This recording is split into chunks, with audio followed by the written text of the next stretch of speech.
Vous vous souvenez de Jaco? No, no, no! Don't be afraid! Man, these new WWF figures! Toujours au Club Après. Venez au Bon Marché. Oui, papa!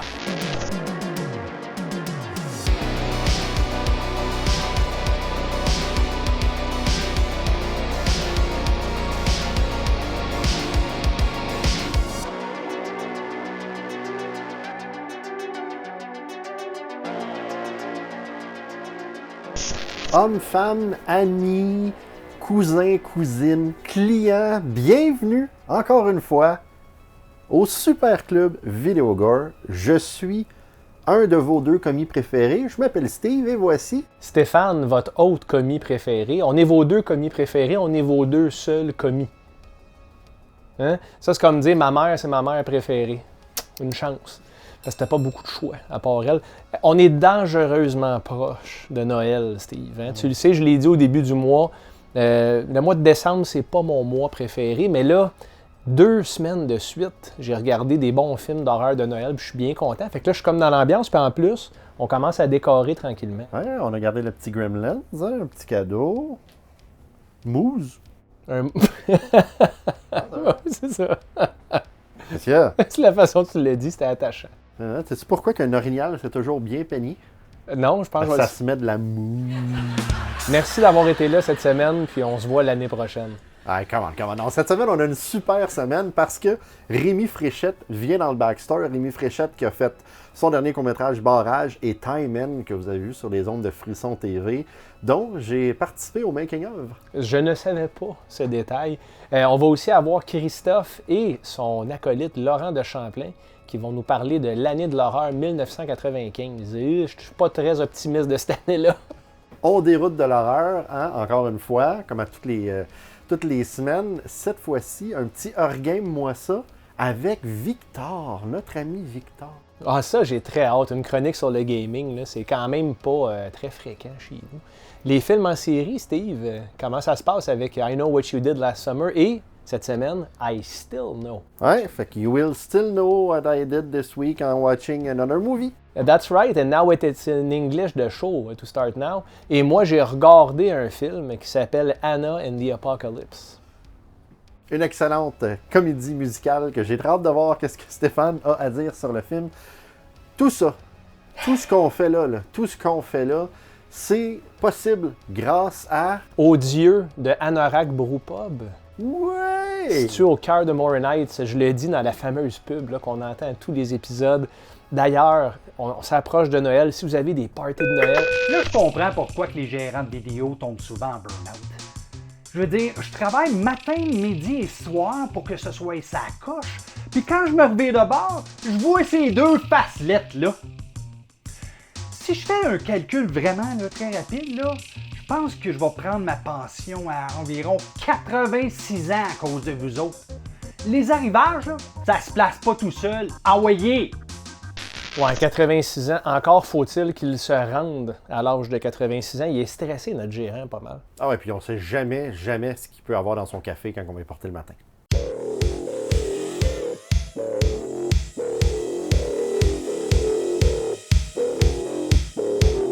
OK. Attention, c'est Attends, lourd. on sait pas où mettre Tu le ça. fais tout seul? Non. Non. Enlève le cadeau. OK, excuse. Tiens, on va cacher ton livre de Hasselhoff. Qu'est-ce qu'on a reçu cette semaine, Steve? Un premier film qui est juste des films cette semaine. Voyons. Oh, The Beyond. Ouais. Écoute, les films d'horreur italiens de ce genre-là, là, les giallo, comme on les appelle, c'est très étrange, ces films-là. T'as-tu déjà vu The Beyond? Jamais vu The Beyond. Il y a En une- fait, je crois pas. C'est dégueulasse, honnêtement. Là, c'est vraiment des très longues shots de gore. Tu sais, d'habitude, du gore, tu vois quelque chose, il y a quelqu'un qui se fait défigurer, puis la scène transitionne à une ampoule qui se fait éclabousser de sang. Dans The Beyond, la caméra reste longtemps sur la face du cadavre qui se fait vraiment outrageusement détruire. Il y a 2 scènes en particulier qui m'ont vraiment viré sur le top quand j'ai vu ça la première fois. La première, il y a un bécher rempli d'acide très mal placé. Okay? On s'entend que la CSST ne serait pas contente de voir ça au Québec. Un bécher rempli d'acide qui tombe sur le visage d'une victime couchée par terre, puis l'acide coule dans la face. Mais la scène, elle dure au moins 1 minute. minimum. Fait que tu vois la face fondre, mais à petit feu, c'est dégueulasse. Puis l'autre, c'est les araignées qui mordent le visage d'un gars qui tombe en bas d'une échelle. Il est paralysé parce qu'il s'est cassé probablement de quoi, là, soit une hanche ou dans la colonne. Puis les araignées lui défont la face. En tout cas, c'est vraiment très intéressant quand j'en parle comme ça. Hein? Ouais, Puis nos clients qui disent qu'il n'y a pas de gore, là, ben regardez, j'en ai du gore. Ça. Puis si vous n'aimez pas le giallo, ben mélangez ça avec la vodka, ça fait des bonnes choses. De la vodka, surtout avec un L. Vodka. Silent Hill. Ah, ça, c'est très hot, man. J'ai vu ce film-là une fois. J'avais vraiment pas aimé ça. Pourquoi? Je sais pas, je m'en rappelle plus. Ben moi, c'est parce que la série de Konami de Silent Hill, j'ai toujours trouvé ça bon. C'est des jeux qui faisaient beaucoup plus peur, je trouve, que Resident Evil. Puis j'étais très inquiet quand j'avais su qu'il y aurait une adaptation cinématographique de la franchise. Puis c'était bien. Le premier Silent Hill était bien. La grosse tête en triangle, là, toutes les scènes qu'on voit quand on tombe dans le monde alternatif, c'est digne des pires cauchemars qu'on a fait. T'sais.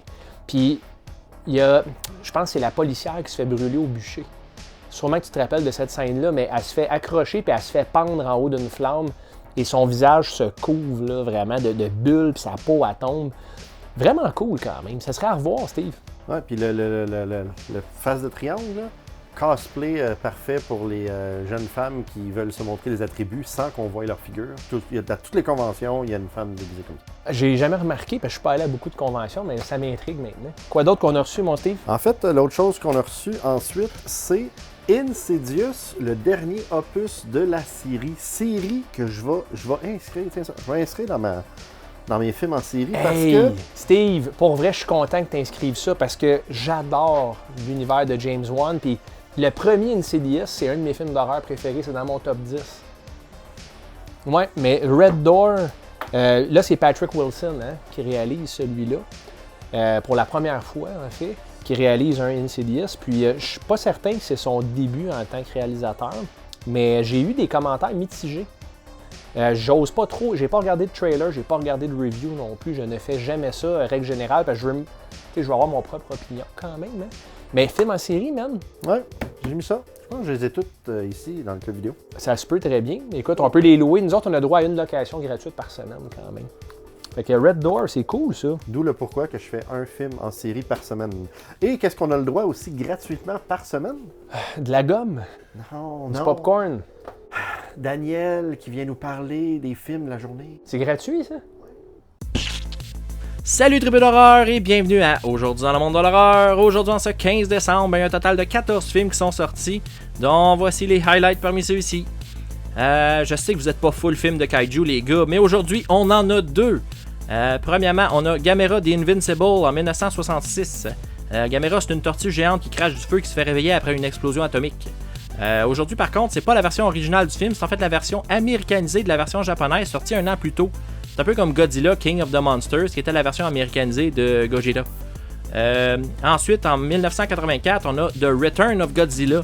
Lui par contre, c'est la version originale parce que la version américaine est sortie un an plus tard et s'appelle Godzilla 1985. Je l'ai en VHS, mais je l'ai toujours pas regardé. Puis sinon, pour en revenir aux autres films en ordre chronologique, en 1974, on a Young Frankenstein, qui est la version parodiée de Frankenstein, mais ça pourrait aussi être la suite de Son of Frankenstein, sorti en 1939. Ça dit pas clairement que c'est ça, mais ça pourrait vraiment l'être parce que les événements se suivent, puis c'est en noir et blanc. On dirait vraiment que c'est une suite perdue des Frankenstein qui auraient été retrouvés des années plus tard. Sauf que contrairement aux autres, celle-là est vraiment drôle. Ça met en vedette Gene Wilder dans le rôle du scientifique, puis c'est écrit et réalisé par Mel Brooks qui, en passant 20 ans plus tard, va nous offrir une parodie de Dracula avec Dracula Dead and Loving It avec Leslie Nielsen. Puis spoiler, on va en parler la semaine prochaine. Ensuite et finalement en 2006, on a Black Christmas, qui est le remake de Black Christmas de Bob Clark, originalement sorti en 1974. Cette version-là est réalisée par Glenn Morgan, qui en 2003 nous avait offert le remake de Willard. C'est vraiment différent de l'original, non seulement ça se passe en 2006, mais en plus les origines de Billy le tueur sont approfondies. C'est un remake que beaucoup de gens détestent, mais moi je l'adore. J'en ai parlé en détail dans une vidéo sur ma chaîne YouTube, donc si ça vous intéresse d'en savoir un peu plus sur le film et sa production, vous irez checker ça. C'est tout pour aujourd'hui, merci les tripeux, à la prochaine et back to you mes commis du Super Club préférés. Oh, on est ses préférés, mais comme j'ai dit au début du show, on est les seuls. Le gars, il veut se racheter parce qu'il nous a plugué 2 films de fucking Godzilla là-dedans. Ah, Godzilla 85, la pochette, je dois y donner, par exemple, c'est extraordinaire. T'es-tu un fan de Young Frankenstein? J'ai déjà vu, je pense que j'ai vu ce film-là en cinéma dans le temps, en cours de cinéma. J'avais vraiment trouvé ça drôle. Ouais. Mel Brooks, c'est un réalisateur que j'adore, en fait. Moi, j'ai jamais vu Young Frankenstein, je dois t'avouer, ouais, je sais. Ça manque à ma culture. Let's go. Hey, tu me choques pas pantoute là, avec ça. Puis, j'étais un fan de Gene Wilder, comme tant de gens le sont. D'ailleurs, il faut que je fasse une parenthèse sur Gene Wilder. Hear No Evil, See No Evil, mon Steve, avec Richard Pryor, où est-ce que Gene Wilder joue un homme sourd et Richard Pryor joue un homme aveugle. Et ils doivent résoudre un crime ensemble, c'est tordant. Puis Gene Wilder dans Charlie and the Chocolate Factory, Willy Wonka en fait. C'est pas Johnny Depp? Puis Mel Brooks a aussi fait Life Stinks. Life Stinks, et c'est lui qui joue le rôle titulaire dans le film. Mel Brooks dans un rôle de premier plan, dans un film pas de premier plan. Black Christmas, qu'est-ce que t'en penses, toi? Black Christmas, je pense que je partage l'opinion de Daniel. Dans le sens que je l'avais vu, j'avais aimé ça, mais mes souvenirs, ma mémoire comme qu'elle est. Et en fait, là, Ta mémoire est meilleure que tu penses, man. Il dit souvent ça, mais il me sort des affaires, des anecdotes, des fois, c'est... T'es pas si pire, là. vous êtes qui, vous? Pierre. Voilà. Non, Black Christmas, en fait, et j'ai pas vu le dernier de 2022, je crois, 21. Ouais.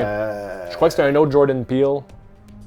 Ah oui? Ah, je suis pas sûr, je sais pas, mais pour de vrai? Ben non, peut-être pas pour de vrai. Prenez rien que je dis pour du gospel, s'il vous plaît. OK. Bon, ben, on va arrêter là parce qu'on dit des niaiseries. Après la pause, Rémi Fréchette, dans le backstore, barrage, Timon, amnésia, de la qualité. Let's go.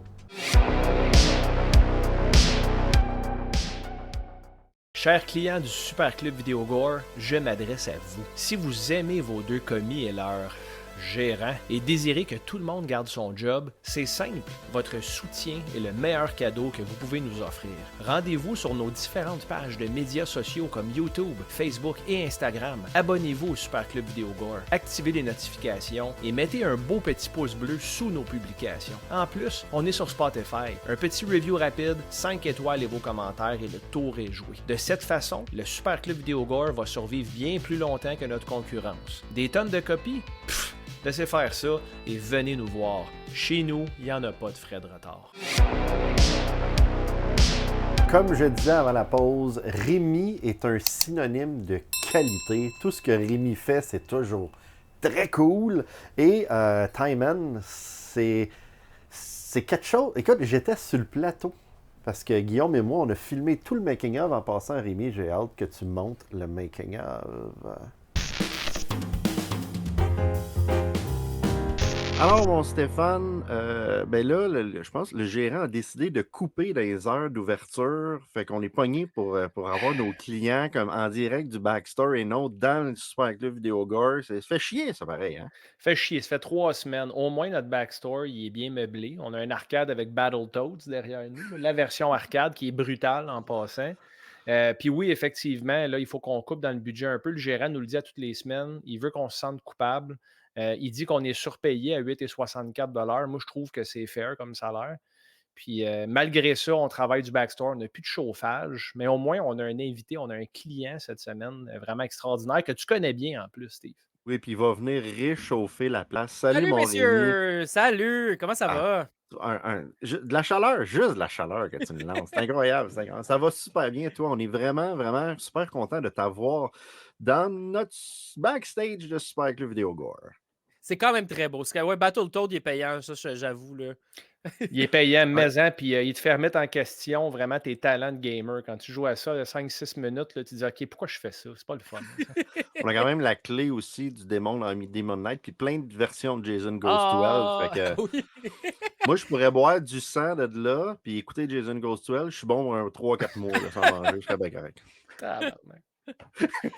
Écoute, Rémi, on voulait t'accueillir dans le club vidéo parce que tu as sorti 2 projets juste comme hallucinants en 2023. Merci. Wow. On parle de Timon et on parle de barrage. Je veux qu'on commence par Timon.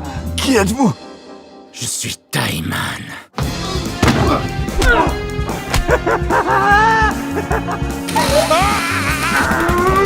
Série de 6 épisodes. Super-héros, gore, weird trauma, amène-en. Écoute, c'est à partir de où ce projet de malade-là? Eh ben, c'est complètement fou parce que, en gros, ça date du cégep en 2008. Ça fait quand même 15 ans. Tu sais, je faisais des films quand j'étais jeune, puis avec un de mes amis, un week-end, il a mis son rack à cravate sur sa face avec un chapeau, puis on est allé faire des shots dehors de lui qui courait en mode super-héros. Puis là, on a fait ce sketch-là qui s'appelait Time, genre de fausse bande-annonce. Puis j'ai comme stické sur le look. Fait que c'était vraiment comme. Avant qu'il y ait une histoire, c'était plus le personnage que je trouvais nice. Puis là, j'ai commencé à développer autour de ce personnage-là. J'essaie de trouver une histoire. 2009, j'avais écrit un scénario de 20 pages qui était possiblement à tourner avec ma gang. Puis finalement, ça ne s'est pas fait parce que c'était bien trop ambitieux. J'avais pas les moyens de faire ça. Puis, c'est ça. Puis, dans le fond, le projet, c'est comme renouvelé à travers les années. J'ai réécrit des pilotes. J'ai écrit une version court-métrage. À un moment donné, pendant la pandémie, je me suis dit, hey, je vais le faire en animation. J'ai tellement de temps. Je vais faire des marionnettes en papier, puis ça va devenir un film d'animation avec des bonhommes, tu sais, avec les jointures attachées, là, avec comme des points de pivot. Là. Fait que j'ai fait les bonhommes sont tous designés. Je les avais faits. Puis là, j'ai fait des tests d'animation, puis ça lookait comme de la marde. Fait que j'ai abandonné, j'aimais mieux abandonner puis pas toucher à ce projet-là. Pour pas gâcher cette belle idée-là là, de mettre des cravates en face d'un doute qui est en tout cas une idée un peu douteuse, mais bon. Puis finalement, c'est quand j'ai fait le spécial de Noël de Simon Predge à Frisson TV, que là, j'ai comme connecté un peu avec la gang de Frisson, puis j'ai entendu dire que le diffuseur cherchait de la fiction. Puis je sais bien que Frisson TV, c'est pas Radio-Can, il n'y a pas des budgets de fou pour faire des grosses séries. Fait que j'ai comme fait un genre de plan de match pour pouvoir tourner ça à très peu de moyens en 10 jours. Le tournage principal, il y a eu des petits reshoots après, mais c'était un tournage de 10 jours pour faire 2h40 de stock. Fait que c'était tourné comme de la télé québécoise, là, à 2 caméras, on fait des takes de 3-4 minutes. Les comédiens étaient incroyables, ils se sont comme laissés aller là-dedans. Fait que c'est ça, fait que Frisson, il a embarqué à fond dans ce pitch-là. Puis, on s'entend, c'était une des seules places où je pouvais avoir un peu d'argent pour faire ça parce que j'aurais pas pitché ça, mettons, à Sodec ou à Téléfilm. Là. Je pense que j'aurais reçu une lettre par la poste, ça aurait été écrit vraiment pas en rouge, là, tu sais. Fait que j'ai juste comme. Ben, je pense qu'il n'aurait pas compris. Il n'aurait pas compris l'essence de ça. Tu sais, quand tu parles de trauma à la Sodec ou à Radio-Can, non, mais c'est comme trauma, la porte ferme habituellement. Nous autres, on le sait que Robocop, c'est cool en esti puis qu'il y a un deuxième degré, mettons. Mais la Sodec, Robocop, dans ma tête, il voit ça un peu plus comme un. C'est un film d'action des années 80, trash, mais tu sais, il y a du sous-texte, il y a toutes sortes d'affaires. Fait que tu sais, c'est des références que je peux pas vraiment utiliser. Puis. Ben, écoute, Taiman, il fallait qu'il vive à m'amener, je pense, parce qu'après 15 ans, je voulais que ça se concrétise. Puis c'est ça, hey, c'est fait, c'est livré. Là. Moi, je capote. Là, quel trip! Vraiment. Fait que quand on est jeune, on était au cégep, on a tout fait. Moi, je faisais des films de slasher qui s'appelaient Méchants garçons. C'était comme un slasher qui tuait du monde, qui était vraiment mauvais. Puis toi, tu as réussi à prendre ton idée de cégep puis amener ça à un projet concret. Mais fait que, c'est très cool. 2, OK, là, on parle de cravate. C'est quoi l'histoire du film pour les incultes qui ne suivent pas? Je pense un petit truc, c'est je pense que j'avais besoin de maturité pour être immature, mettons. Parce que si t'es trop immature, ton jugement est un peu erroné. Bon, il y a un chat qui mange en arrière. Si t'es trop immature, je pense que j'aurais été trop dans le trash. Il y aurait des affaires que j'aurais peut-être échappé, j'aurais peut-être pas eu. Là, j'avais comme un peu plus mes moyens pour prendre de quoi de trash, mais de le faire de la bonne façon. Puis l'histoire, en gros, c'est un. Ça se passe dans une ville, Ridgeway City, où il y a un genre de mégalomane, genre de gars de la. C'est un gars qui a genre toutes les business. Là. Pour moi, c'est un genre de Donald Trump qui habite au top de sa tour. Les personnages principaux, c'est Marjolaine. Elle, c'est une policière qui a comme abandonné le service pour essayer de retrouver sa sœur qui a été kidnappée. Puis elle se met en équipe avec Taiman, qui est un genre de. Tu sais, tu dis super-héros, je vois ça un peu comme un vigilante, là, un justicier. Ouais. C'est comme, c'est un peu un anti-héros, là, il pense beaucoup à juste la vengeance et rien d'autre. Il pense pas vraiment aux autres en partant. Puis c'est avec cette relation-là de Marjolaine et Taiman qui vont finalement ben, ils vont se développer ensemble, puis ils vont trouver une genre de balance où finalement, c'est ça, le couple va. C'est comme une histoire, une petite romance qui se développe entre eux, puis voilà, mais aussi surtout joindre leurs forces pour essayer d'aller battre le méchant Franz de Man. Écoute, là, j'entends plein d'affaires. Là, Rémi, tu as parlé de mégalomane dans une tour qui contrôle toutes les corporations. Ça me fait penser à Dick Jones dans Robocop. Ah ouais, D'ailleurs, exact. Robocop, c'est mon film préféré. Là, je parle pas de film d'horreur, mais je veux dire, c'est selon moi le meilleur de Verhoeven. Puis ce que j'entends là avec un futur, ben, je sais pas si c'est dans le futur ou dans le moment présent, mais ça a l'air très dystopique. C'est un non-temps, en fait.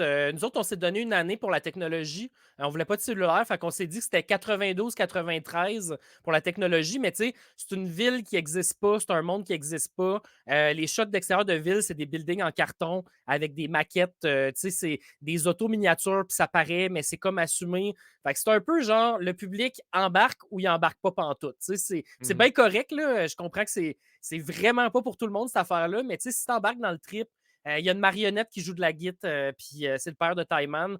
Puis la marionnette, ben, elle a des bâtons, puis on les a pas effacés parce que un squelette brûlé. Un squelette brûlé, exactement. Aïe, aïe, man. Sérieusement, il y a toutes sortes d'affaires. Ça s'écoute bien avec une bonne bière ou un bon joint. Là, ça, je te dis, c'est un bon accompagnement pour cette affaire-là. Là. Ou un bon bol de champignons, j'imagine. Oui. Au deuxième shift du Super Club Vidéo Gore, Steve, tu te souviendras, on a reçu un invité, un client qui s'appelle Alex Vaverka, qui a fait un film qui s'appelle Prends ta bite. Wawerka. C'est Vaverka. Ah, c'est ça. Puis, vous laissez vous ostiner. C'est le running gag, je me trompe tout le temps.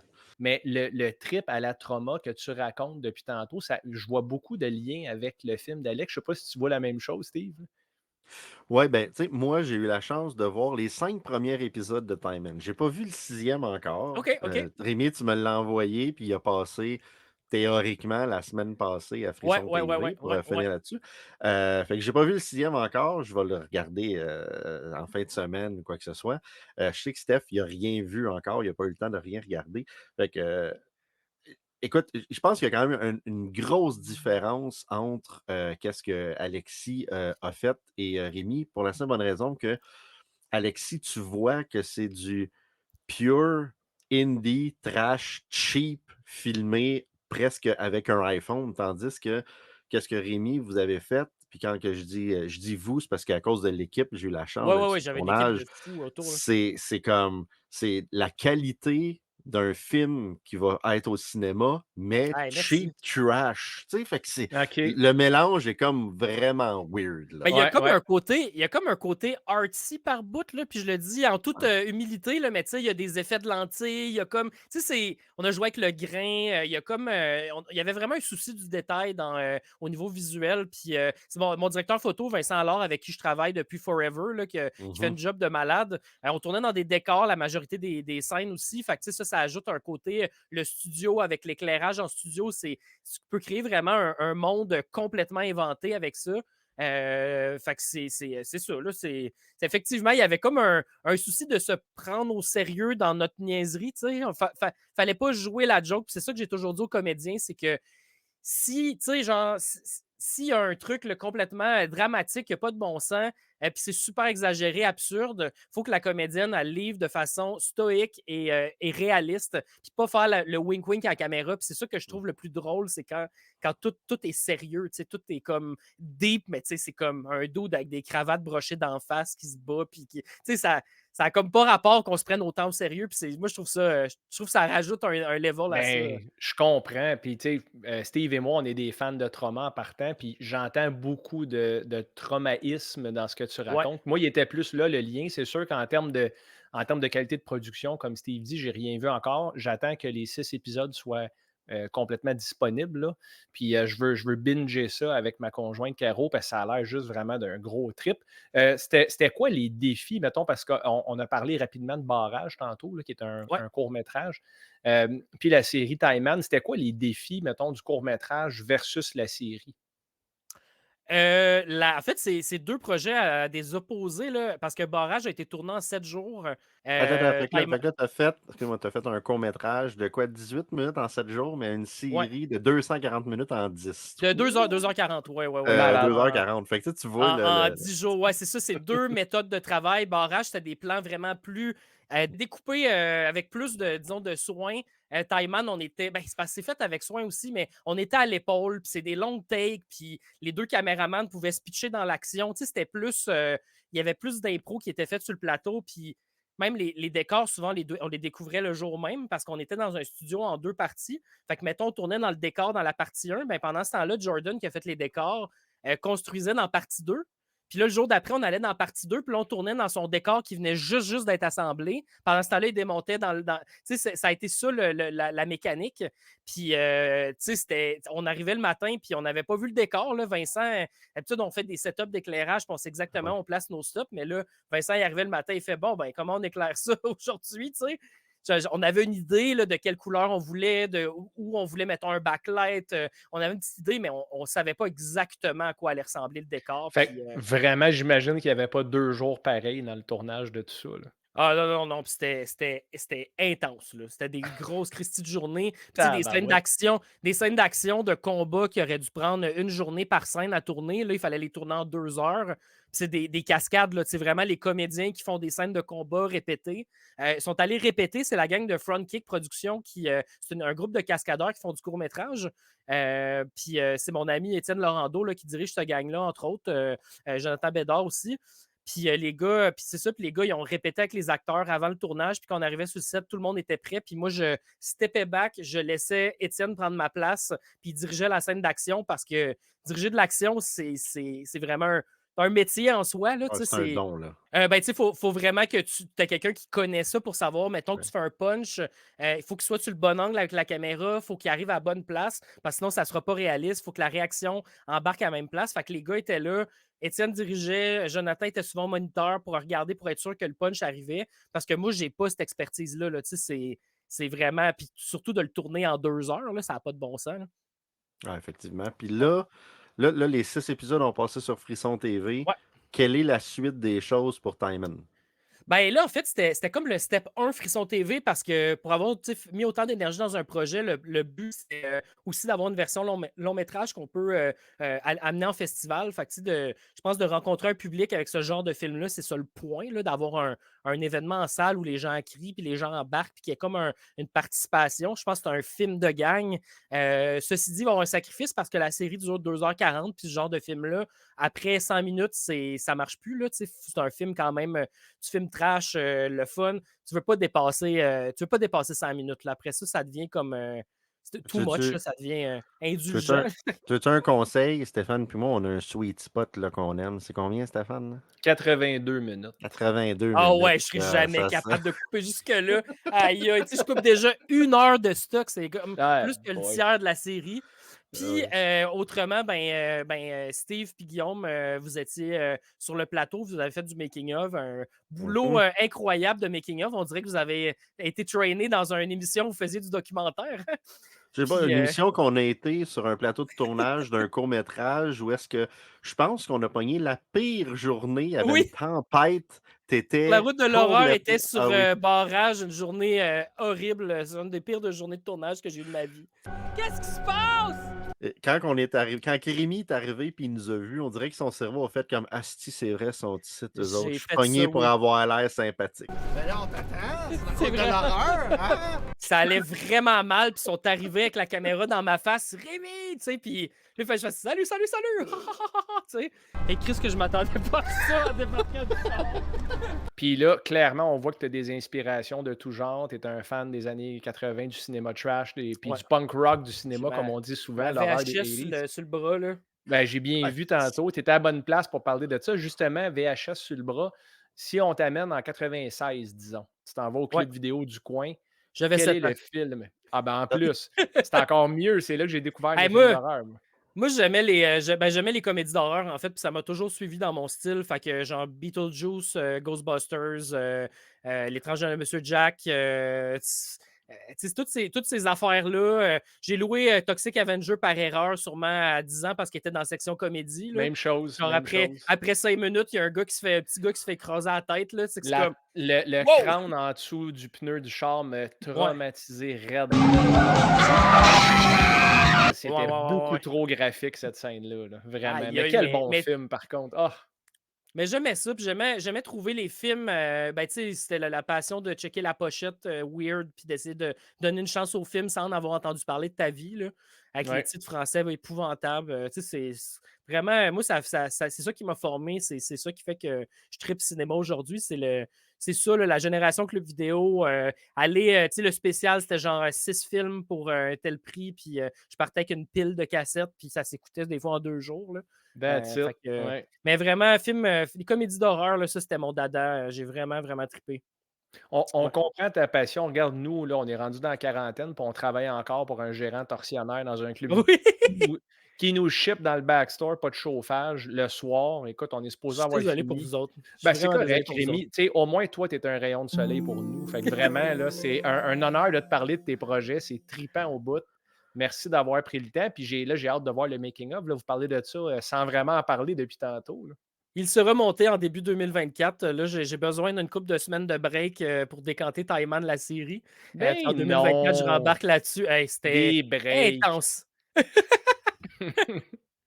Fait que, nice. Écoute, t'as des vacances de Noël, fait que tu feras ça durant tes vacances de Noël. Ouais, non, c'est ça. Non. J'ai pas dit oui. Écoute, merci Rémi d'être venu faire un tour dans notre backstory du Super Club Vidéo Gore. Très cool. Je pense qu'on aurait pu parler, on a déjà dépassé notre temps, on aurait pu parler pendant des heures et des heures. Ouais, tu reviendras sur le show, là, des fois, entre les saisons. On va faire des lives, ça me même plaisir. Répondre à des questions. Ça serait viens cool. porter tes films, mais viens les porter à temps, Rémi. C'est important parce que le gérant check ça. Il a enlevé 2$ sur ma paye au premier chiffre parce que je n'ai pas chargé un retard.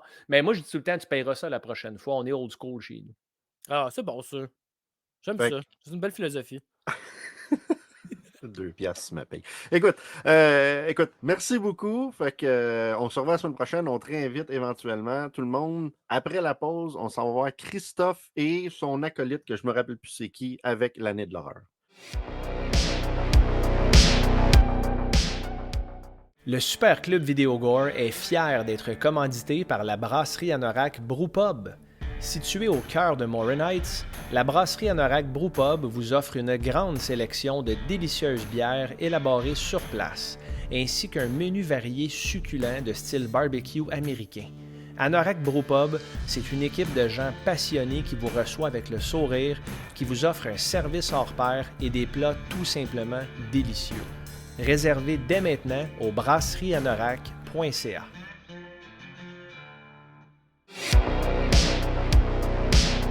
1995, mon Stéphane? Ouais, j'avais 13 ans, des années étranges dans ma vie à 13 ans. Je commençais à me penser indépendant. Tu sais, moi, mon opinion, là, il était hot. Là. Moi, mes parents n'avaient pas rapport. En cinéma, par contre, en 95, j'ai vraiment l'impression que c'est pas la meilleure année pour l'horreur. Il y a toujours l'impression que c'est pas la meilleure année pour l'horreur. Dans les années 90, oui, puis j'ai rarement tort. «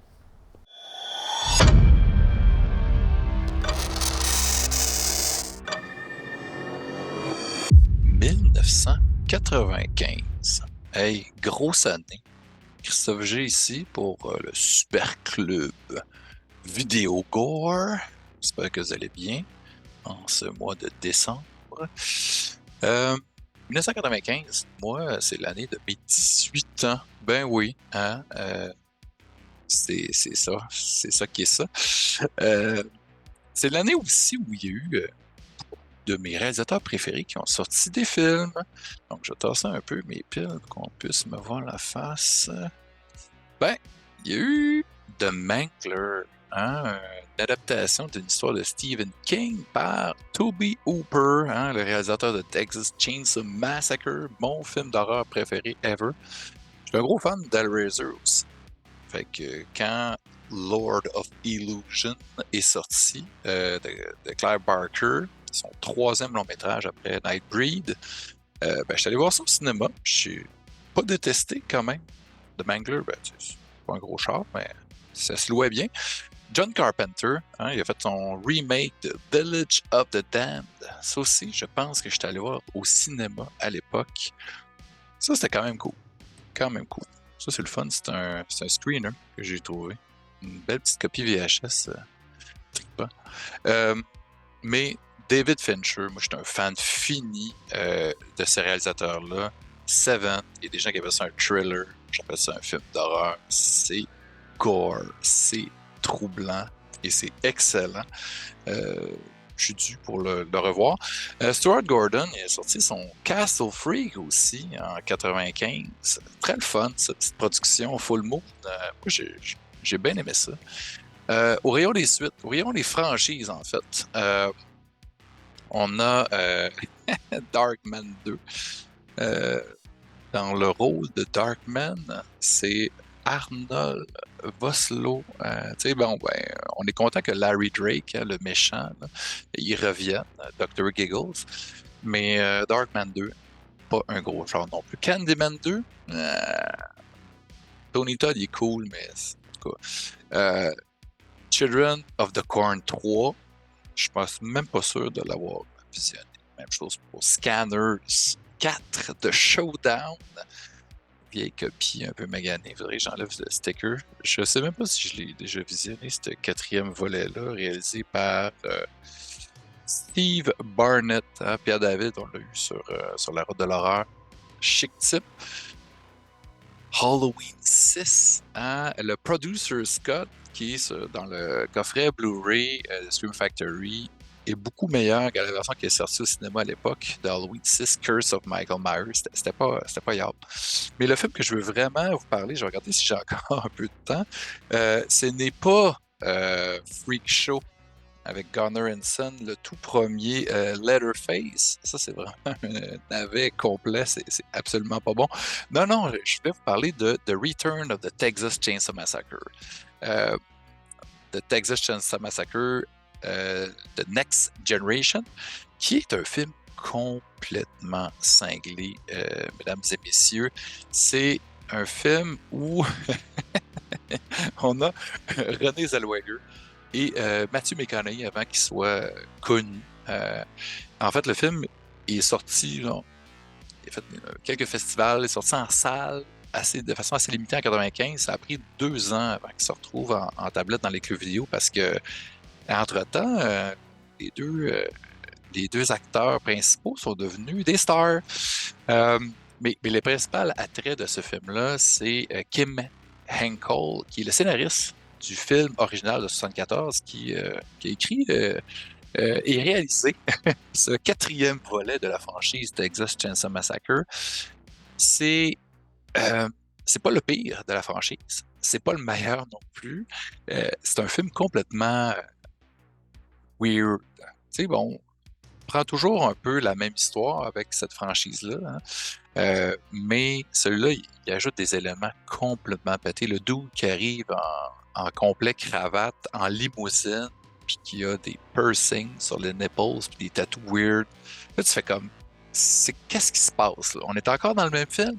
C'est sérieux, ça vaut vraiment la peine d'être visionné. Pour ceux qui l'ont jamais vu, il faut quand même voir ce film-là au moins une fois. Matthew McConaughey, il est incroyable. Il est incroyable. Il est vraiment le fun à voir. Il est vraiment complètement fou. Puis il est dans la gang de Leatherface. Puis le Leatherface, là-dedans, il est assez... on pousse encore plus le cross-dressing plus loin. Donc, bref, si vous êtes vraiment fan là, de Texas Chainsaw Massacre, The Next Generation, tapez-vous The Butcher Boys. Ça, c'est sorti en 2012. Ça a passé à Fantasia. Kim Henkel était aussi producteur et co-scénariste. Puis on retrouve des éléments là, de ce 4e Texas Chainsaw là.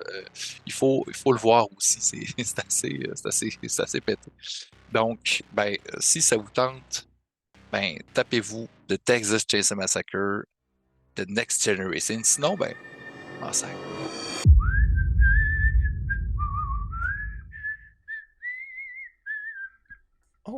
Oh shit, ça tourne, ça? Bon, Christophe, bravo. Bravo, je te lève mon chapeau, ou plutôt ma casquette, parce que Massacre à tronçonneuse 4, là, Moi, ça me donne mal à la tête, ce film-là. Ça n'a aucun maudit bon sens. Ça part presque dans de la science-fiction par moment. Et justement, parlant de science-fiction, ben le film dont je veux vous parler aujourd'hui relève pas mal de ce genre-là. Alors attention, j'essaie pas de voler la chronique de Guillaume, non, je vais bel et bien vous parler d'un film d'horreur, mais qui contient certains éléments assez science-fictionnesques. Ça n'existe pas ce mot-là. Bref, mes chers amis, c'est parti pour Species, ou Espèce en français. La Mutante en France, un film réalisé par Roger Donaldson. Un film qui file vraiment beaucoup années 90. Ça transpire les 90s. En gros, ben t'as des scientifiques qui ont réussi à faire un hybride entre une espèce d'extraterrestre et un humain, ou plutôt une humaine qu'on va appeler Syl, et qui finit par s'échapper des laboratoires où elle était enfermée pour s'accoupler avec un maximum d'hommes pour finir par envahir la Terre. Et on va alors suivre une équipe qui sera chargée de la traquer à travers toute la ville de Los Angeles, découvrant au passage un beau paquet de cadavres. J'ai vu ce film-là pour la première fois à la télévision il y a plusieurs années. Et j'étais beaucoup trop jeune. Ce film-là m'a vraiment marqué, que ce soit par son visuel, parce qu'on a des meurtres très gore et très violents qui sont très bien pensés, j'ai trouvé. Et puis, ben, t'as les effets pratiques de ce film-là que je trouve tout simplement géniaux. Ça m'a marqué visuellement, ce film-là. Et même les effets numériques sont pas si mal pour 1995. C'est vrai que quand on les regarde aujourd'hui, ben, ils ont pris un petit coup de vieux quand même. Mais bon, ce qui m'a le plus marqué à l'époque, c'était bien évidemment Natasha Henstridge. Et je crois que son rôle dans ce film-là a marqué l'esprit de plusieurs jeunes garçons. Et leur a très certainement donné leur première... Mais bon, à part elle, on a droit à une assez belle brochette d'acteurs quand même. On a Ben Kingsley, on a Michael Madsen, Forest Whitaker, Alfred Molina, une très jeune Michelle Williams, et puis on a Marge Elgin, en tout cas elle, la fille qui jouait dans CSI. Bon, ils offrent pas des prestations incroyables non plus, mais ils font bien leur job. Bref, je trouve que Species, c'est un film très cool. Bon, c'est pas un chef-d'œuvre, c'est même pas un grand film, mais il est devenu culte avec les années et ça se comprend très bien. Tout simplement parce qu'il livre la marchandise. Bon, c'est très cliché, on a des personnages stéréotypés à mort, mais il y a tout ce qu'on aime de ce genre de film. C'est bourré d'action, il y a des scènes de mort violentes et gore, et en plus, ben, il y a un petit côté sexy. Moi, j'aime ça. Oui, j'aime ça, et je pense pas être le seul. En attendant, ben, je vous invite à rejoindre ma chaîne YouTube Laurent de Champlain. Qui sait, peut-être que dans un futur proche, je vais dédier une vidéo complète à ce film-là, et pourquoi pas dédier une vidéo à la saga au complet. Parce que oui, je vous l'ai pas dit, mais il y a eu 3 suites à Species. Des suites que je n'ai pas encore vues. Je devrais peut-être y remédier d'ailleurs. Steve, Stéphane, est-ce que vous les avez, ces suites, en stock dans le Super Club Vidéo Gore? Je vous jure, je vous les ramènerai dans 7 jours, promis. Dans 7 jours, Laurent. C'est beaucoup trop tard, ça va coûter cher. Là. J'ai le coffret des 4 films de Species. Species. Il est-tu fatigant, là, avec... C'est parce que Species, je pense que c'est d'autres choses. Moi, je vais faire un montage à chaque fois que tu dis si j'aurais puis sontais, parce que Stéphane dit toujours ça. C'est chiant, ça. T'es un fan de Species, par exemple? Écoute, j'adore le premier film. Ouais. Sérieusement, j'ai toujours aimé ce film-là pour plusieurs raisons. Une que tout le monde connaît, mais le film... J'adore aussi Michael Madsen. Oui, on le voit en bas de la pochette. Ben, peut-être pas sur celui-là, mais sur la pochette originale. Oui. On le voit-tu? Oui. Il y a un petit thumbnail de rien. Là. Ça, le problème, c'est que je déteste Forest Whitaker. J'ai toujours pas aimé cet acteur-là. Arrête donc! Ah, j'ai de la misère. Il a tout le temps l'air du gars. Ouais, c'est vrai qu'il est nonchalant un peu, mais c'est un peu son style quand même. Puis, tu sais, quand je disais à 13 ans, je commençais à réaliser que je pouvais être quelqu'un. Tu sais, une crise d'adolescence qui commence. Effectivement, l'actrice dans Species, ça m'a fait faire un Boing ou deux. Mais, tu sais, on y a tout passé, puis j'apprécie que Laurent ait fait mention de ça.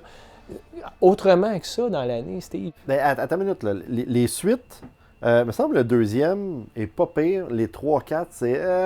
mais je l'ai inscrit dans David parce qu'il faudrait que je revisite ça à un moment donné. Ah oui, hein? Fait que tu vas inscrire Species comme futur peut-être film en série. Oh yeah, baby! OK. Ben le 1 peut vivre seul tant qu'à moi. On verra pour les 3 autres. Texas Chainsaw The Next Generation, qui est le 4, je crois. Hein? Quel esti de chaudron de film de marde, de bouette incroyable que je vais sacrer ça vidéo. Un chaudron, t'as pas aimé Je ça? sais pas pourquoi qu'on a ça ici. C'est sûrement pour remplir le tablette. Ah, il y a un trou ici, je vais le mettre. Ben, il faut y aller avec l'offre et la demande. Là. Il y a des gens qui aiment ça regarder ces films-là. Qu'est-ce que tu veux qu'on fasse? Halloween, The Curse of Michael Myers, horrible, terrible. Leprechaun 3, Seven par contre, Seven. Mais c'est plus un suspense qu'autre chose, tu sais. Puis sinon, Village of the Damned quand même, hein, avec Christopher Reeve. Et malheureusement, un Howling. T'es donc bien chanceux, Steve. Hein? Ça te suit partout. Hellraiser, Howling, là, à toutes les semaines, je pense qu'ils vont être sur ton coup. Howling 2, peut-être. Ouais, mais Howling 2, ça a très mal fini pour toi parce que tu t'es rendu jusqu'à la fin et tu as failli devenir fou dans le cadre des films en série. Hey, d'ailleurs, Steve, au retour de la pause, tu vas nous parler de I Still Know What You Did Last Summer. Ouais, and I still know what I did yesterday. Également, exactement. Toi, tu t'en vas dans ton regarde-moi ça. Ouais. Est-ce que tu as regardé? J'ai regardé Anna and the Apocalypse. Joyeux Noël.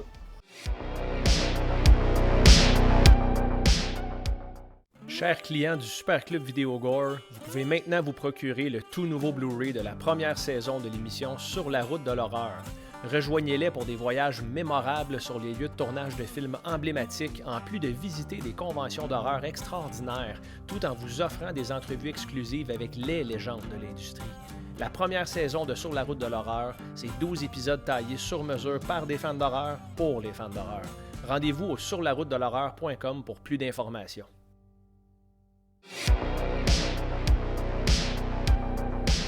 Steve, viens-t'en. Oui, attends, je suis en train de prendre mon double feature de I Know What You Did Last Summer. T'es très chanceux, Steve. On s'en retourne avec les films en série. T'es rendu là. I Still Know, n'est-ce pas? Oui, je suis rendu au deuxième et je vais te dire, en petite introduction, que j'aimerais beaucoup que tu inventes une machine à voyager dans le temps, que je me téléporte en 98, 99, je me rappelle plus de l'année, pour aller voir Jennifer Love Hewitt. Silence sur le plateau. À 3, 2, 1 et action!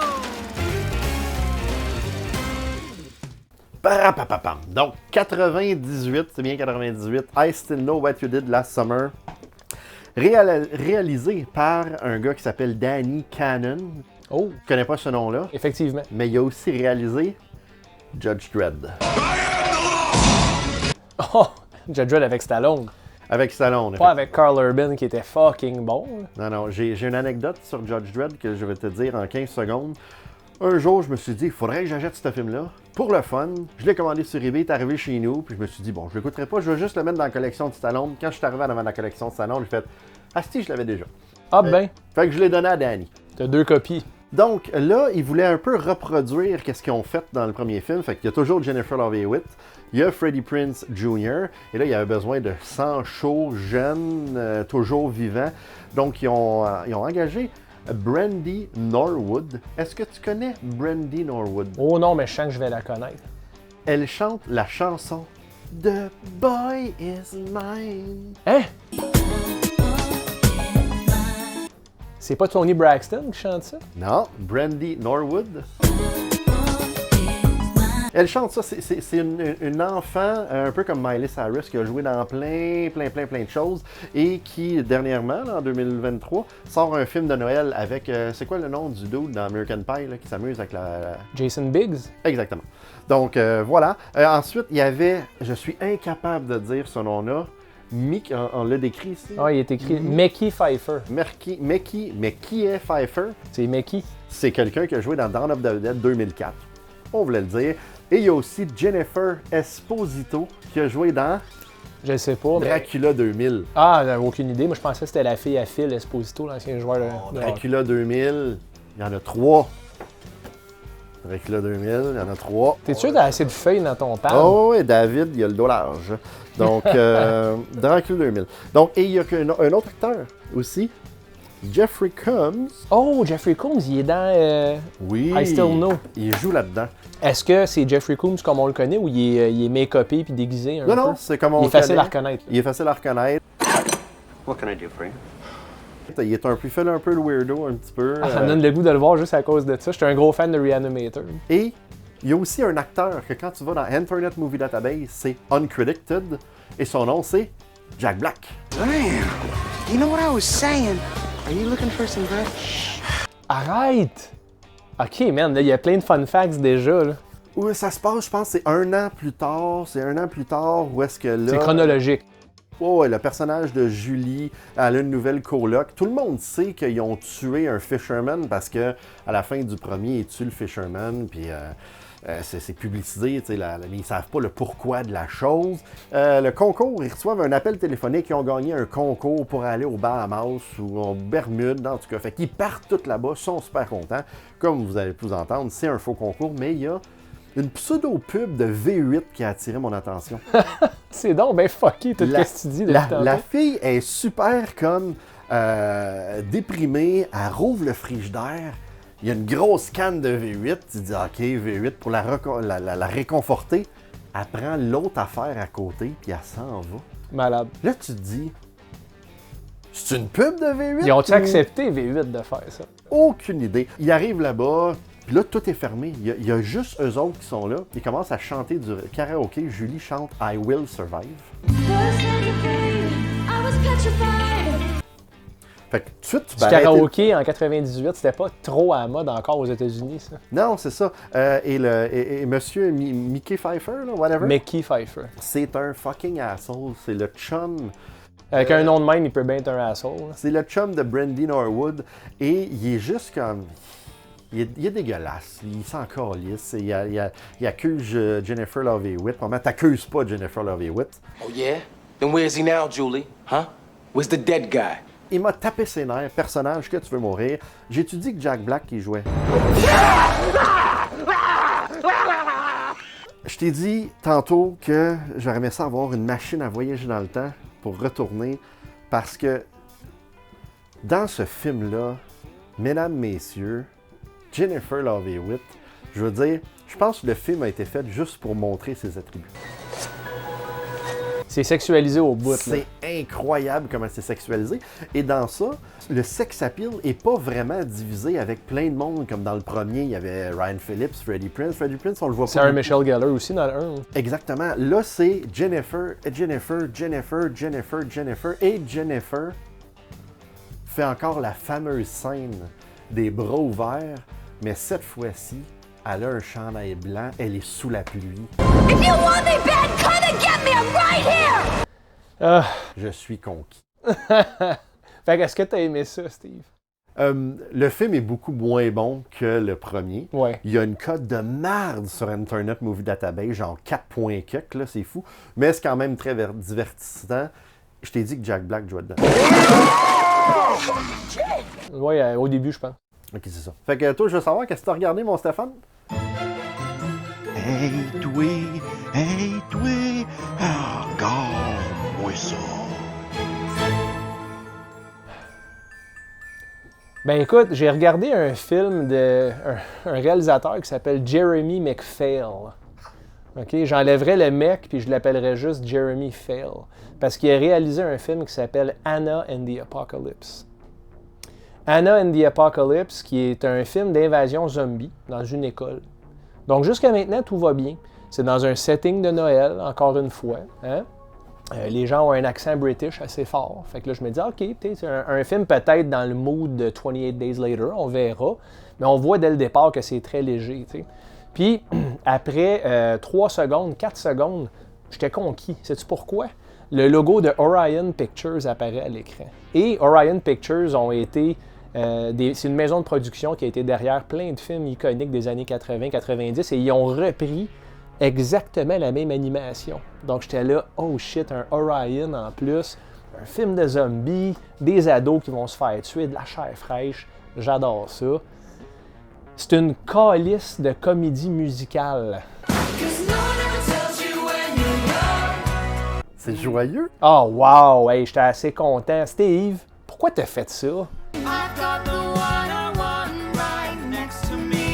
Mais pour amener de la joie dans ton Noël, une comédie musicale, c'est le fun en non, plus. c'est cringe, man. C'est terrible comment que c'est poche. Écoute, ça raconte l'histoire d'une jeune fille un peu incomprise qui s'appelle Anna. Donc Anna and the Apocalypse, c'est elle. Qui vit avec son père veuf, encore une fois. Hein, Steve? L'histoire d'un des deux parents qui décède et que l'enfant est troublé. Puis, lâchez-moi avec ça. Là. Écoute, ça fait plusieurs fois qu'on le voit. Dans le film, un des personnages secondaires, c'est une amie de fille, Anna. Elle ressemble à Draco Malfoy. Cette fille-là, elle a les cheveux blonds coupés exactement pareil. Dès que je l'ai vue, j'ai fait « Hostie qu'elle doit faire des plaintes au gérant, cette fille-là. » Fatigante tout le long, c'est le clone de Draco Malfoy carrément. Je déteste profondément les comédies musicales. Je trouve ça atroce, atroce. Je suis un gros fan des Muppets de Jim Henson. Puis quand ça tombe en numéro musical, j'ai de la misère, j'ai toujours eu de la misère. Je me suis déjà battu pour moins que ça, Steve. Fait que moi, en partant, tu sais, s'il y a un numéro musical, je me dis, OK, il va peut-être en avoir un ou deux. Tu sais, je pense qu'il y en a 9 dans le film. Puis c'est ça, toute l'exposition se passe à travers les numéros musicaux. Ben oui, c'est ça le but d'une comédie musicale. Ouais, mais moi, le but, c'est que j'en regarde pas des comédies musicales. C'est ça mon but habituel. Par contre, je peux pas mettre à défaut le film pour ça. Parce que dans ce que le film essaye de faire, il réussit. Il fait une comédie musicale de zombies de Noël. On parle de quand même 3 niches. Les films de Noël, les films de zombies, puis les comédies musicales, puis là, c'est tout mergé ensemble dans une grosse boule de pas bon, OK? Puis les performances sont bonnes, les chansons sont catchy. C'est un fait. Il faut que je donne. Moi, je vous parle de mon appréciation. J'ai déjà dit dans le temps du Chevalier, regarde-moi ça, là. C'est pas une critique cinématographique d'un maître cinéphile qui a étudié en cinéma en or et lettres avec un chapeau et une plume. Non. Hein? C'est juste l'opinion d'un commis. Puis on a chacun notre choix du staff au Super Club Vidéo Gore. Dans mon cas, Anna and the Apocalypse ne serait pas dans le choix du staff. Il y a du mauvais CGI. Il y a du sang beaucoup trop mal chié pour rentrer dans une scène convaincante de gore. Les zombies, ils essayent, mais ils réussissent pas très bien. Encore une fois, les personnages me tapaient sa gosse pas mal. Anna est correcte, tu sais, mais je trouve ça un petit peu trop tiré par les cheveux, puis je comprends, c'est une comédie musicale, là. C'est correct, là, le concept est clair, mais je trouve pas que ça se prête bien à un film de zombies. À un film de Noël, fine. Tu sais, je m'attendrais à un film Hallmark, admettons, hein. Ça serait possible d'avoir Anna and the Apocalypse sans les zombies. Tout ça fonctionne, mais j'ai pas du tout aimé le mariage ensemble, Steve. Toi, clairement, t'as trippé là-dessus. Hein? Moi, j'ai adoré ça, j'ai tellement trouvé ça le fun et j'ai trouvé ça très original, justement, d'avoir une comédie musicale, de mixer ça avec des zombies et Noël, et je trouvais que ça faisait une belle boule de Noël. Oh, c'est cute. Écoute, je comprends. Puis j'aimerais ça avoir ton amour, ton appréciation pour ça, parce que ça aurait rendu mon écoute beaucoup plus agréable. Mais c'est pas la faute du film, comme je vous dis. T'sais. Moi, dans le fond, la seule crainte, la seule peur que j'ai eue dans le film, c'est qu'une autre toune parte. Fait que, tu sais, de ce côté-là, s'ils voulaient me rendre tendu, ils ont réussi. J'étais très tendu, j'étais choqué, j'étais irrité, puis j'étais nerveux. Donc, tout ça fonctionne. Hein, on s'entend, c'est ça le but du film d'horreur, ils ont réussi à m'avoir. La scène de la mort de Arthur Savage, qui est le genre de directeur d'école avec la barbe. Un beau callback à Day of the Dead. Hein, quand Captain Rhodes se fait déchirer l'estomac puis il y a des entrailles de porc dans le ventre, ils ont recréé cette scène-là. Ça me fait quand même sourire. T'sais. Mais ceci dit, c'est pas un film qui est pour moi. T'sais. Pour les fans de comédie musicale d'horreur de Noël, je sais pas si ça existe ces gens-là, ce film-là est excellent. Mais je ne suis pas une de ces personnes-là. S'il y a des fans de comédie musicale de Noël, d'horreur, ils n'ont pas grand choix.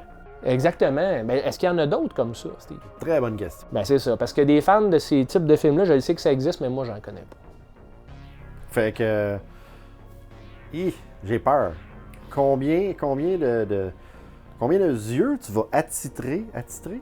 Ouais. Oh, attitrer, ouais. J'ai positionné. C'est correct, ça dans l'entier.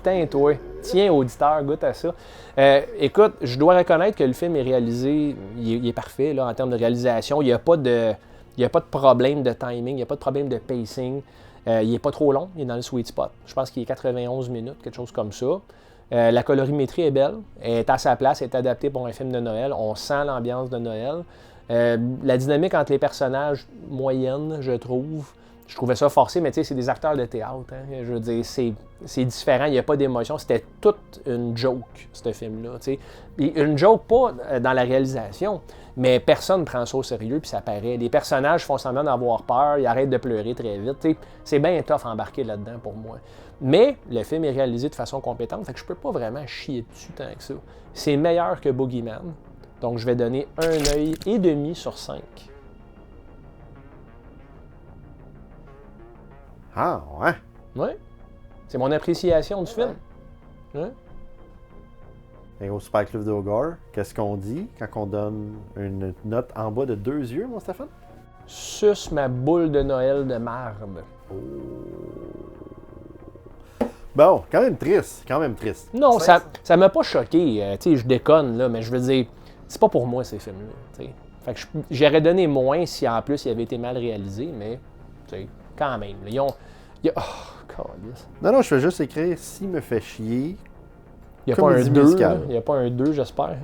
Ben, des comédies musicales d'horreur, il ne doit pas en avoir. Ça ne doit pas courir les rues, j'espère pas, en tout cas, Steve. Non, effectivement. Écoute, mon Stéphane, merci pour cette humble et cette humble critique. Tu sais, dans le fond, tu t'es pas laissé aller au jeu de « Ah, mais là, c'est une comédie musicale, fait que je vais dire que j'aime ça, je vais faire plaisir à Steve et au restant de la planète. » J'ai pas eu de fun. Tu sais, j'en ai parlé même avec In the Mouth of Madness. Il y a quelques épisodes derrière. Le film est vraiment bon, là. C'est juste que j'ai pas ressenti l'expérience que le réalisateur voulait que je ressente. Puis ça, c'est pas de la faute du film, c'est mon appréciation seulement. C'est pas grave. Anyway, après la pause, on va rentrer dans un sujet en déroutant de l'horreur que t'aimes beaucoup plus. Ah, là, je suis content, ça va me remonter le moral, ça. Les jeux vidéo, Game-moi ça, avec Victor, notre nouveau chroniqueur. Chers clients du Super Club Vidéo Gore, si vous êtes passionné par l'horreur comme vos deux commis préférés, la chaîne YouTube Horreur FM est faite pour vous. Rejoignez l'animateur Daniel Leblanc pour ses critiques approfondies de films d'horreur de tout genre. Il parlera des films d'horreur les plus obscurs sans négliger les plus récentes sorties de notre genre cinématographique préféré. Vous aimez les top 10, les thématiques saisonnières, les critiques des pires navets de l'horreur et même les analyses des sacs de chips ou des ramen trop piquants? Abonnez-vous à Horreur FM dès maintenant. À la prochaine les tripeurs!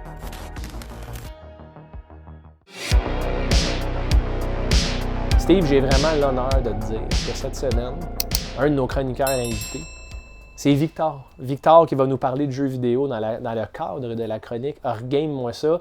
Qui dit club vidéo dit jeux vidéo également. Puis j'ai très hâte de ce que Victor nous a concocté. Victor, alias l'homme qui doit faire pipi à toutes les 20 minutes quand on part dans une convention.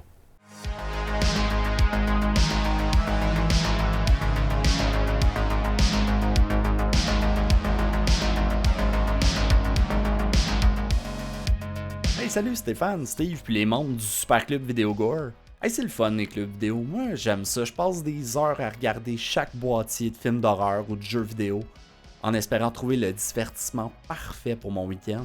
Parlant de location de jeux vidéo, savez-vous qu'on a failli perdre ce privilège? Nintendo était parti en guerre contre la location de jeux vidéo dans les années 80. S'ils avaient eu ce qu'ils voulaient, je peux vous garantir que votre gérant mangerait pas mal plus de toast au beurre de peanut pis de craft dinner. C'est au Japon que cette guerre s'est amorcée. En 1980, des magasins de disques louaient des albums et des cassettes vierges pour les enregistrer. S'ensuivit les magasins informatiques qui louaient des copies de logiciels en encourageant leurs clients à faire leurs propres copies. Il va sans dire que les compagnies de production étaient en beau tabarnak. Et ça n'a pas été trop long avant que des lois de protection passent pour protéger les droits d'auteur. Les détenteurs de ces droits ont éventuellement obtenu l'autorité sur la distribution de leurs médias, incluant les droits de location, et c'est devenu impossible de louer un jeu vidéo au Japon. Pendant ce temps, en Amérique du Nord, les compagnies n'avaient pas ce privilège, et Nintendo avait la ferme intention de changer ça. Dans ces années-là, les créateurs de Super Mario, Zelda et Metroid n'étaient pas très contents de voir les clubs vidéo faire profit sur leur propriété intellectuelle. Nintendo venait de redonner vie au marché du jeu vidéo après le gros crash qu'Atari avait causé en inondant le marché de jeux vraiment poches comme E.T. En Amérique du Nord, ils avaient dû vendre leur première console sous le nom de Nintendo Entertainment System et inclure un robot jouet qu'ils ont dénommé Rob pour défaire la perception des parents que c'était une console de jeux vidéo. Et pour éviter un autre trash, Nintendo avait mis en place des règles strictes pour assurer un minimum de qualité aux jeux qui allaient être publiés sur leur nouvelle console. Bref, la compagnie du gros N avait des bonnes raisons de vouloir protéger ses droits. Nintendo voulait faire bannir la location de jeux vidéo, mais n'était pas trop certain comment s'y prendre. Éventuellement, c'est le Congrès américain qui avait commencé à parler de nouvelles législations pour les droits d'auteur avec le Computer Software Rental Amendment Act. L'amendement voulait contrer le piratage de programmes informatiques qui avait lieu avec la location de ceux-ci. Et Nintendo a essayé de sauter sur ce wagon avec l'argument que ça devrait également inclure les jeux vidéo qui sont un type de logiciel.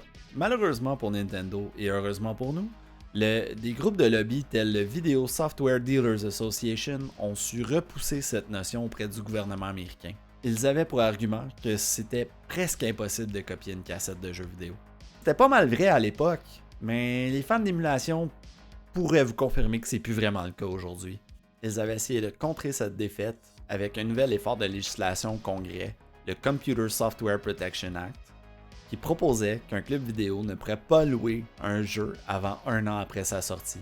Hélas, ce fut un second échec auprès du Congrès américain et la location de jeux vidéo est demeurée entièrement légale.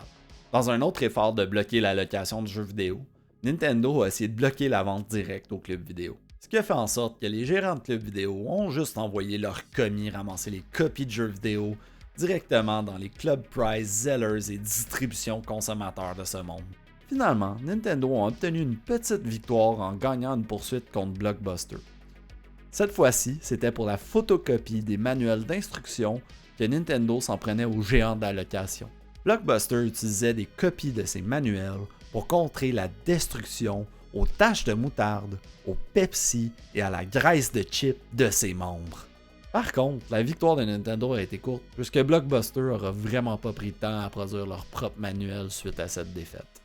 Puis pendant ce temps, c'est ces gars qui en profitaient pour faire des gros deals de marketing avec Blockbuster. Pour Blockbuster, c'était bien correct comme club vidéo, mais j'aime bien mieux mes petits clubs de quartier comme le Super Club Vidéo Gore. Même si j'ai l'impression de mettre mon argent dans les poches d'un espèce de gérant tout croche. Fait que c'est ça pour moi cette semaine. Fait qu'on se retrouve à la brasserie en Arac Brew Pub, gang. Bye là! Mouah. Wow! Rien à dire de plus. Est-ce que tu savais cette histoire-là, Steve? Tout ça, c'est de la nouvelle information pour moi. Je ne savais pas ça. Mais quand on y pense, là on est en 2023. Nintendo a enfin gagné sa bataille.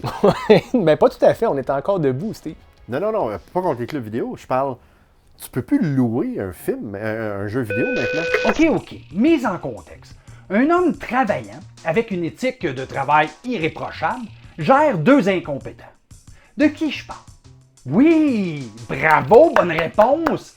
Je parle du meilleur gérant de l'histoire du Super Club Vidéo Gore. Là, j'ai demandé au gouvernement pour une subvention parce que vous êtes sur le payroll. Ça a été l'un des appels les plus gênants que j'ai fait de ma carrière. Et en plus, ils ont refusé. Le répondeur, il doit être encore plein. Allez donc là-bas, puis vérifiez les messages, hein? Le gars, il me coupe durant une conversation intéressante. En plus, on n'a pas de subvention. Ça a l'air qu'il cherche une subvention pour nous autres. C'est le fun. Oui, bonjour. Je viens d'obtenir mon diplôme en arts et lettres du cégep Lionel Groux. Je me cherche une job. J'ai plusieurs compétences qui pourraient vraiment bénéficier au Super Club Vidéo Gore. Par exemple, je ferais un excellent commis. Je connais le cinéma, beaucoup plus que les 2 qui sont déjà... Brûle ça. Oui. Les retours.